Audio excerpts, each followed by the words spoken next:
From the outside, Kevin Hart and Ryan Reynolds looked like Hollywood's ultimate comedy duo. But behind the stage smiles and viral interviews, Kevin was watching something else unfold, something darker. What fans didn't see was the growing dysfunction off camera. Talks about the different, the actual case, the actual merits of the case, the evidence that's been presented, the text messages, all of the things that Justin Baldoni has presented. She rarely discussed the story's emotional themes. Instead, she shifted focus to her own products: hair care, fashion, alcohol. She didn't seem interested in connecting with the deep, painful subjects at the heart of the movie. For a project based on sensitive topics, her interviews came off as shallow and self-absorbed. Meanwhile, her co-stars looked uncomfortable. Brandon Sklenar, who had a major role, gave stiff answers in press junkets and avoided praising Blake directly. Viewers noticed. So did reporters. When do you take responsibility for your actions? I also take full responsibility for any and everything that I've done in the own. Several powerful voices in Hollywood have either distanced themselves from Ryan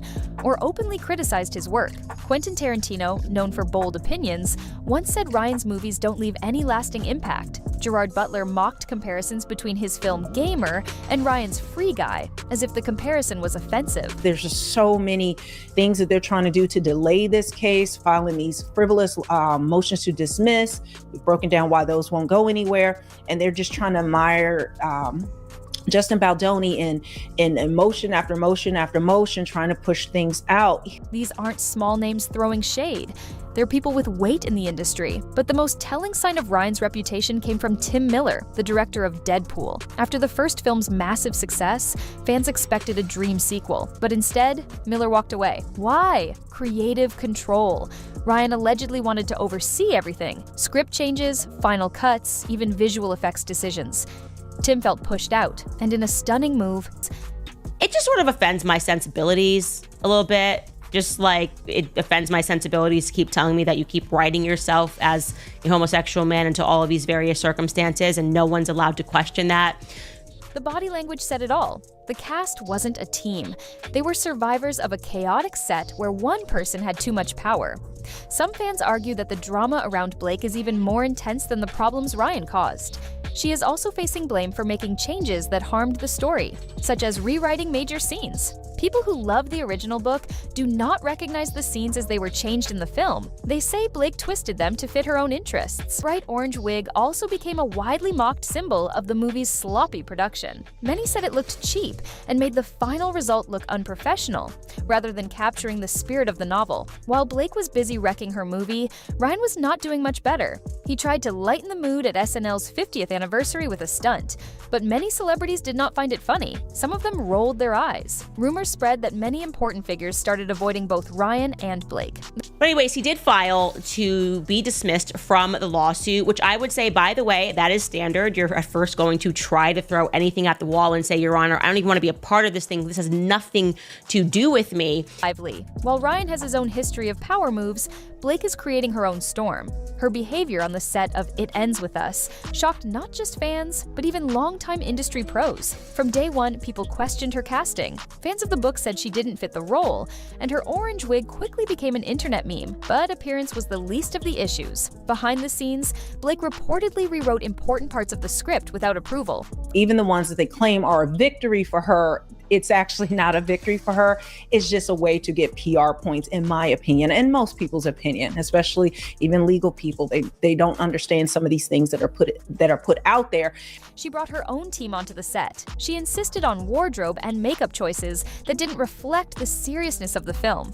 And she made it known that if things didn't go her way, she had the power to shut it all down. Justin Baldoni, the director, was caught in the middle, trying to honor the original story while keeping Blake in check. Those who worked on set said the energy shifted the moment Blake walked in. It wasn't about collaboration, it was about control.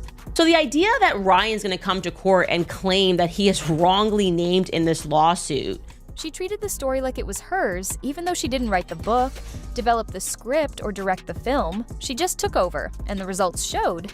Key scenes were changed, the tone was off, and even loyal fans of the source material said the movie felt more like a Blake Lively brand piece than a faithful adaptation. Blake didn't help herself in interviews either. While promoting the film, none of it. Tim Miller walked away from a huge project rather than continue working with him. Add that all up, and you get a picture of a star who is not respected by some of the industry's biggest names. Blake does not have many supporters either. She angered viewers who love the source material for It Ends With Us. She alienated co-stars and her own director. She turned a movie about serious issues into a shallow platform for her personal plans. Her wig became a laughingstock.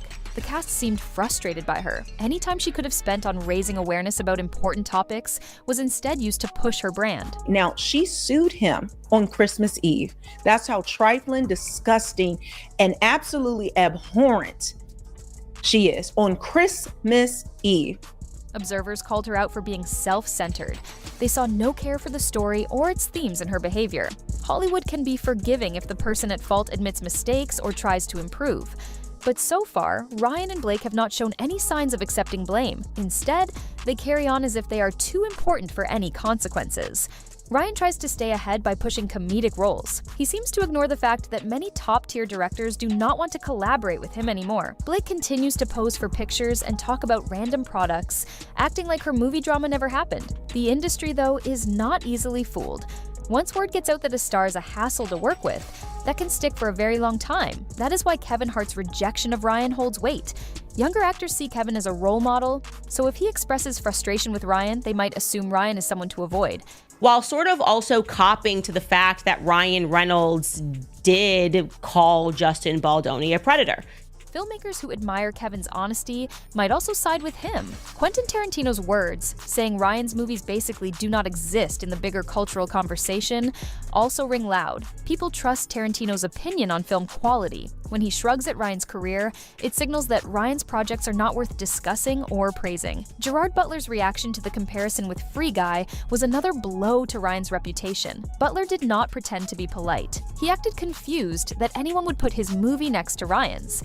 That kind of immediate negative reaction is not what you want to see as an actor. Then there is Tim Miller's decision to walk away from a major superhero sequel.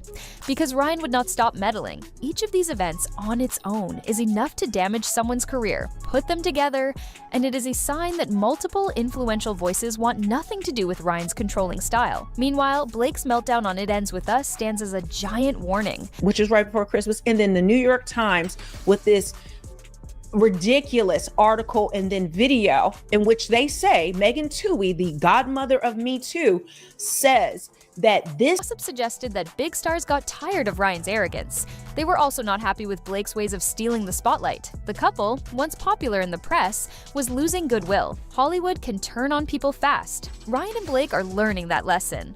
One day, they were the focus of many gossip magazines with stories about how perfect they seemed. The next day, powerful actors like Kevin Hart, Quentin Tarantino, and Gerard Butler made it clear that Ryan was not someone they liked or respected. But they don't dig into that. They just kind of do a headline that's very favorable to Blake Lively. They try to both sides it, both are doing this and that and the other. And we know that's not true. Then, word spread that Blake had ruined a serious book adaptation with her actions.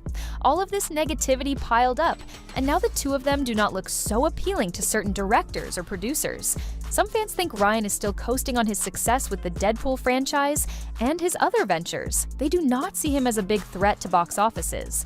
But the truth is that many heavy hitters in the industry have grown tired of him.